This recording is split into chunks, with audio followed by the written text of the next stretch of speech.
Hello friends, బాగా viral అవుతున్న ఒక షార్ట్‌ని చూసి బాగా ఇంప్రెస్ అయ్యి, ఇలా ట్రై చేస్తే ఎలా ఉంటుందో అని చెప్పి నేను కూడా ట్రై చేశాను. స్టఫ్డ్ ఎగ్ క్యాప్సికమ్ ఈ విధంగా కట్ చేసుకొని అందులో ఒక ఎగ్, అలాగే కొన్ని ఆనియన్ ముక్కలు, టొమాటో ముక్కలు, పచ్చిమిర్చి ముక్కలు, చిటికెడు పసుపు, కొంచెం కారం, రుచికి తగినంత సాల్ట్‌ని కూడా వేసుకోవాలి. చూడండి ఎలా ఉందో. ఈ విధంగా వేసుకొని ఇప్పుడు ఒక స్పూన్ లేదా ఒక పుల్లని తీసుకొని చక్కగా మొత్తాన్ని మిక్స్ చేసుకోవాలి అన్నీ కలిసేలాగా. ఈ విధంగా మిక్స్ చేసుకున్న తర్వాత పై భాగాన్ని ఏదైతే కట్ చేసున్నామో దాన్ని కూడా పైన క్యాప్‌లా పెట్టేసుకొని, పుల్లలు తీసుకొని ఈ విధంగా కుచ్చుకోవాలి.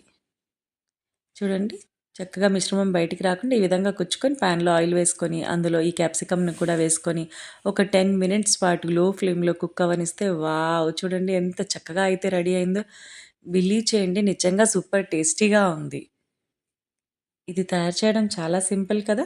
ఇప్పుడు కొత్తిమీరతో గార్నిష్ చేసుకుంటే చూడండి, ఇంకా మీరు కావాలనుకుంటే దీని మీద చాట్ మసాలాను కూడా చల్లుకోండి. Subscribe to my channel.